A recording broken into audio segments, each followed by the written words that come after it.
Yeah, I'll react to that, sure. Okay, Knowledge, great channel. Hi guys, let's learn. If you're not ready to learn, get out. Or as a... No, just, sit in the back of the class or something. My name's Connor if you're new. The original link to the video, top of the description. Below that, link to the Discord. Love to have you. Hope you're doing well. How are you doing? Great, I hope. Yep, let's learn. How did the Reconquista actually happen? The Reconquista, or as it's known in English, the reconquest of the Iberian Reconquista Peninsula. sounds so much While cooler. many Just people call it are that. aware of Iberia's religious history, including the infamous Spanish Inquisitions, not so many are aware that neither Spain nor Portugal was always controlled by Christian Europeans. I'm surprised at how fast Islam spread over the southern Mediterranean coast. Yeah, I'll react to that, sure. Oh, you will, man? Thanks. That was my other video. Sorry. In fact, there was a period of almost 8 centuries that marked a tireless power struggle between the Christian kingdoms and the Muslim caliphates.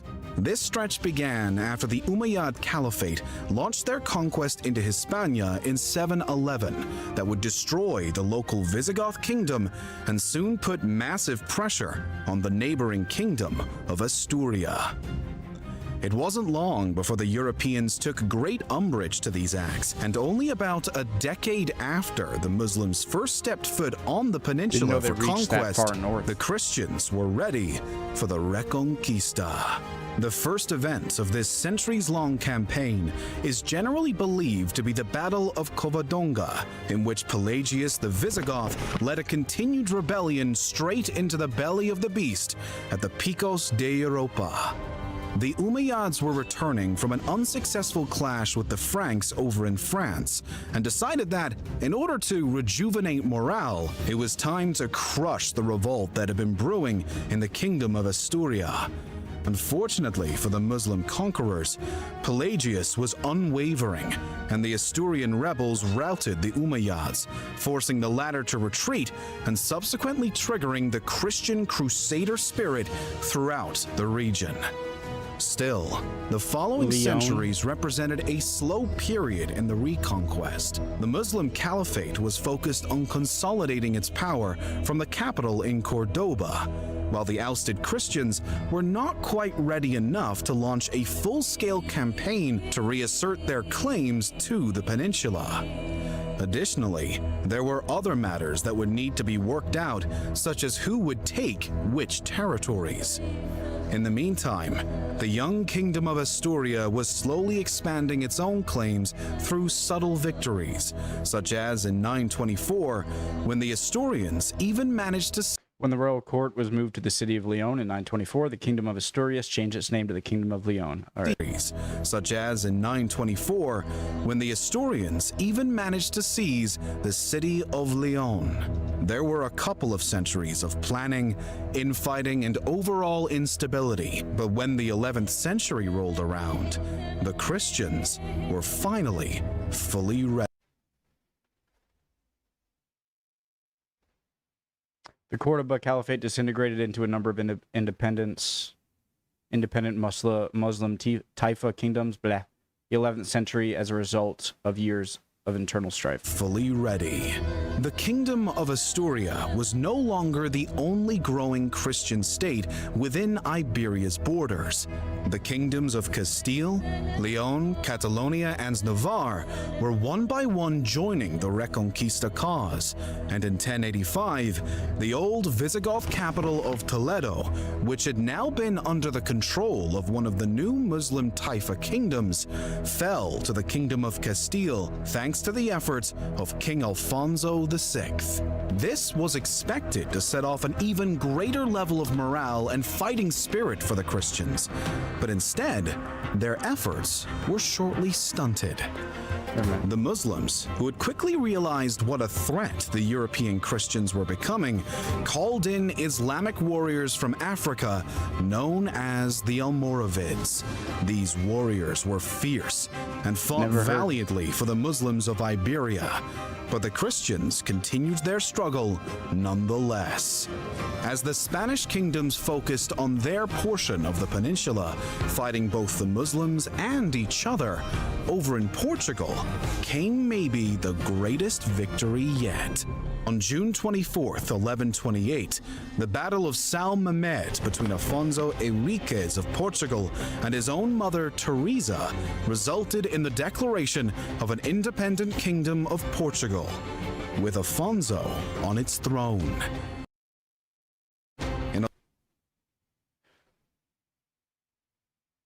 So, if that didn't happen, would the Portuguese language just not be a thing? Or would Portugal not be a thing and Portuguese not be a thing? And so I wonder, at this time, did people here speak the same language as people here? In 1148, the Kingdom of Leon recognized Afonso as the true king of Portugal. And in 1179, the Pope did the same.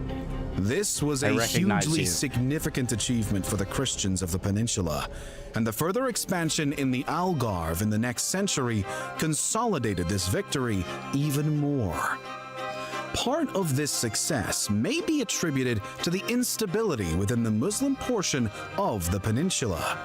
The Almoravids had fared pretty well when they first accepted the invitation to invade, but in the 12th century, they too fell as the Almohads, not even the Christians, defeated them.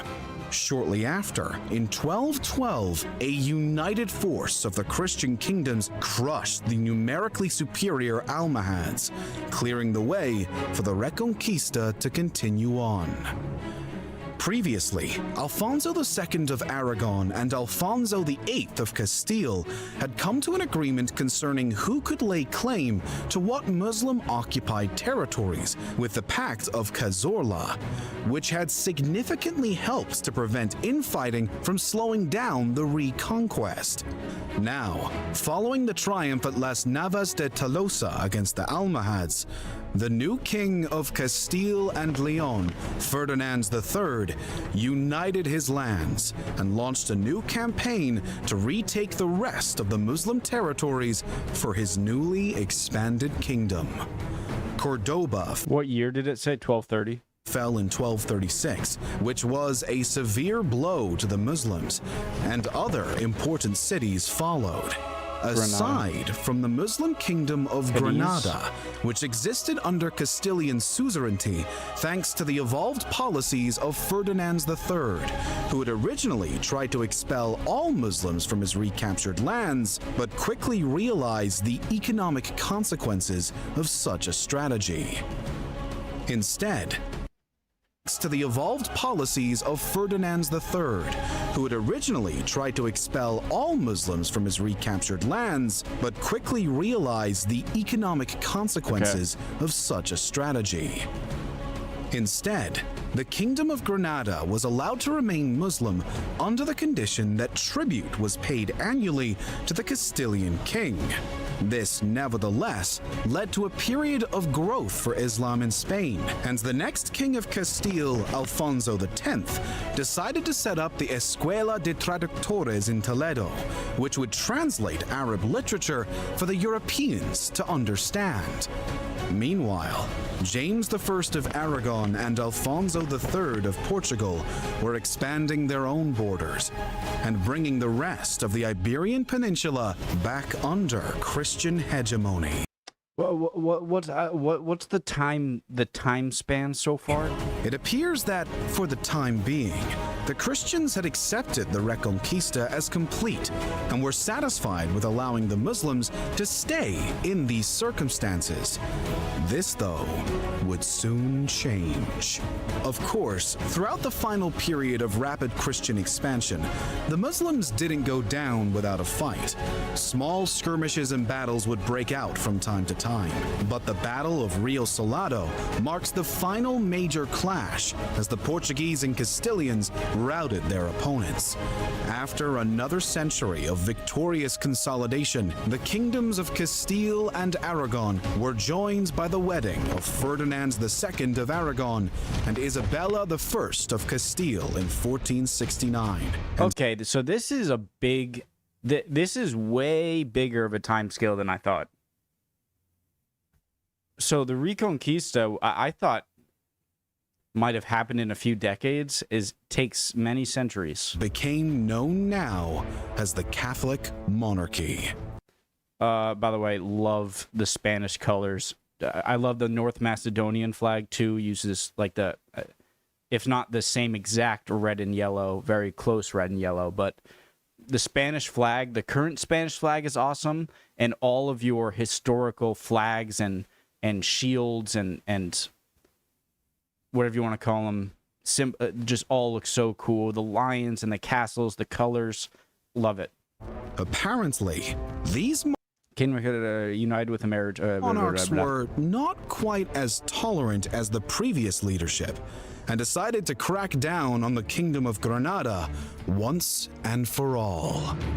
In 1491, the newly combined forces Almost of Columbus. Castile and Aragon laid siege to Granada in an attempt to annihilate the only remaining Muslim stronghold in the peninsula. The Muslims tried to fight back for some months, but Prince Boabdil of Granada soon realized that there was no way he could defeat the attackers on his own. So, the monarch somehow managed to negotiate a truce with his Spanish opponents through the promise of surrender in the case that he was unable to get support from a fellow Muslim state after 4 months. The allies that Boabdil reached out to, the Marinids of Morocco, never sent aid, and after 4 months, as agreed, the truce expired. Guys, that's one of the scenarios that happens in castle sieges, right? That's so cool. Except this is on like a country scale or a large territory scale, where you would be sieging a castle and there's kind of a stalemate.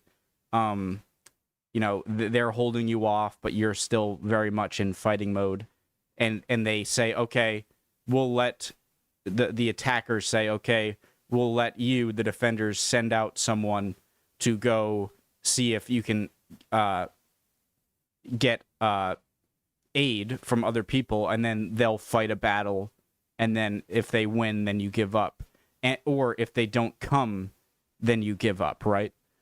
And this is happening on a giant scale here. I explained that terribly. And Prince Boabdil surrendered himself and his kingdom to the Catholic monarchs on January 2nd, 1492.